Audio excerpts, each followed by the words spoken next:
केरल में पीएफआई ने 56 ठिकानों पर एनआईए का छापा हुआ है। टेरर फंडिंग मामले में एनआईए ने छापा मारा है। फिर से पॉपुलर फ्रंट ऑफ इंडिया को खड़ा करने की कोशिश हो रही है। पीएफआई प्रतिबंधित संगठन है, लेकिन सूत्रों के हवाले से खबर मिली है कि किसी और नाम से इस संगठन को दोबारा खड़ा किया जा रहा है। इस पर आरोप है कि विदेशों और देश के अंदर से चंदा इकट्ठा करके गैर कानूनी गतिविधियों को अंजाम दिया जा रहा है। आतंकी गतिविधियों में भी शामिल होने का आरोप है। पीएफआई पर आतंकी गतिविधियां करने का आरोप है। तो एनआईए ने, आपको बता दें, प्रतिबंधित पॉपुलर फ्रंट ऑफ इंडिया से जुड़े टेरर फंडिंग मामले में केरल में कई जगहों पर छापेमारी की है। जितेंद्र बहादुर सिंह मेरे सहयोगी ज्यादा जानकारी के साथ जुड़ गए हैं। जितेंद्र, और क्या जानकारी मिल रही है इस कार्रवाई के बारे में? देखिए मलिका, पीएफआई को केंद्र सरकार की तरफ से बैन किया हुआ है, लेकिन इसके बावजूद भी जो एनआईए सूत्र ये बताते हैं कि पीएफआई दूसरे नामों से टेरर फंडिंग के लिए पैसे की उगाही कर रहा है। कई आतंकी संगठनों से इसके संपर्क हैं। यही वजह है कि एनआईए के पास कुछ जानकारियां जो पहुंची थी, उसके आधार पर आज एक बड़ा क्रैकडाउन केरल में एनआईए की तरफ से किया जा रहा है। और केरल के कई जिलों में इस वक्त एनआईए की छापेमारी चल रही है, जिसमें पता चल रहा है कि 56 लोकेशंस हैं जहां पर पीएफआई के मेंबर और उससे जुड़े हुए ओवरग्राउंड वर्कर जो हैं, उनके यहाँ इस वक्त एनआईए की टीम छापेमारी कर रही है। मल्लिका, इससे पहले आपको बता दें कि एनआईए ने जो छापेमारी पहले की थी, उसमें कई महत्वपूर्ण सबूत एनआईए को मिले थे और जो पीएफआई के मेंबर गिरफ्तार हुए थे, उनसे पूछताछ भी एनआईए ने किया था। उसके आधार पर कई लीड मिली है एनआईए को, जिसके आधार पर इस तरीके की छापेमारी आज की जा रही है। माना यह जा रहा है कि आतंकी संगठनों से संपर्क और जो पैसे इकट्ठा करना, ये केरल में सबसे ज्यादा इस वक्त हो रहा है, क्योंकि Kerala popular front of India का एक बड़ा हब माना जाता है और यहीं से ये लोग अपनी गतिविधियों को दूसरे राज्यों में फैलाते हैं। हाल ही में जो आरएसएस लीडर हैं, उनके हत्या के मामले में पीएफआई पर एक और केस दर्ज एनआईए की तरफ से किया गया, जिसकी जांच इस वक्त की जा रही है।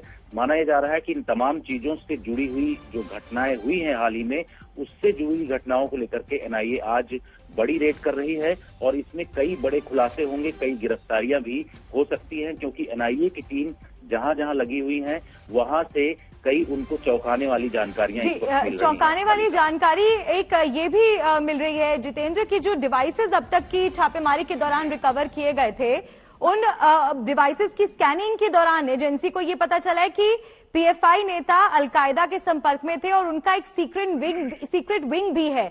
उस सीक्रेट विंग के बारे में क्या कुछ जानकारी है? कहां कहां सक्रिय है और कितना सक्रिय है? बिल्कुल मलिका, ये जानकारी एनआईए को मिली थी और एनआईए ने केरल के जो एनआईए का कोर्ट है, वहां पर अपनी स्टेटस रिपोर्ट में जानकारी दी थी कि पॉपुलर फ्रंट ऑफ इंडिया के जो कई मेंबर हैं, उनके संबंध अलकायदा, जमातुल मुजाहिदीन बांग्लादेश, इसके साथ आईएसआईएस से जुड़े हुए हैं। और ये तफ्तीश करने के बाद एनआईए ने कोर्ट में जानकारी अपनी स्टेटस रिपोर्ट में दी थी।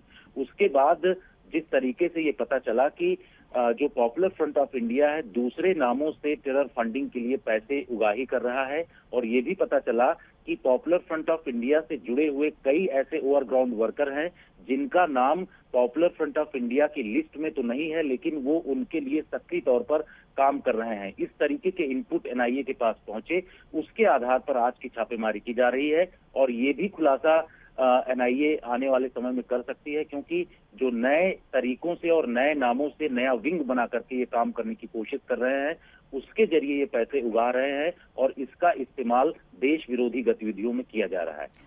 जितेंद्र, देश भर में छापे मारे गए हैं, ये कार्रवाई की गई है और केरल में बताया जा रहा है कि कल सुबह ये छापेमारी शुरू हुई, जो कि अभी तक जारी है। क्या एनआईए छापेमारी में अर्धसैनिक बलों के अधिकारियों की भी मदद ली जा रही है और आगे अब रेडार पे कौन कौन से राज्य होंगे? देखिए, पॉपुलर फ्रंट ऑफ इंडिया पर छापेमारी इससे पहले 5 बार एनआईए की टीम कर चुकी है, चाहे वो केरल हो या फिर दूसरे राज्यों में।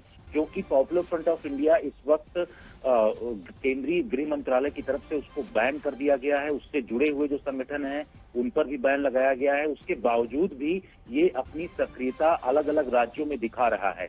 हाल ही में एनआईए ने जो केस दर्ज किया था, श्रीनिवासन जो आरएसएस के लीडर थे, उनकी हत्या के मामले में एनआईए ने केस दर्ज किया है और इसके आधार पर एनआईए को ये पता चला है कि ये फिर से संगठन को खड़ा करने की कोशिश कर रहे हैं और नए नए नामों का इस्तेमाल करके पैसे उगाही टेरर फंडिंग के लिए कर रहे हैं, जिसके चलते एनआईए को ऐसी जानकारी मिली और इसी आधार पर आज एनआईए 56 जगहों पर छापेमारी कर रही है। सूत्र बताते हैं कि दूसरे राज्यों में भी अगर इस तरीके की एक्टिविटी आएंगी तो वहां पर भी कार्रवाई हो सकती है।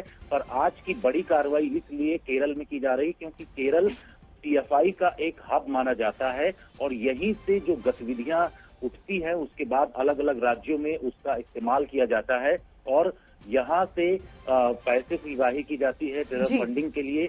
उसके आधार पर ये लोग कार्रवाई करते हैं। एनआईए के पास जो सबूत हैं उस पर आज की कार्रवाई काफी महत्वपूर्ण मानी जा रही है। जी जितेंद्र, अहम जानकारी आपने दर्शकों तक पहुंचाई, शुक्रिया आपका, नजर बनाए रखिएगा।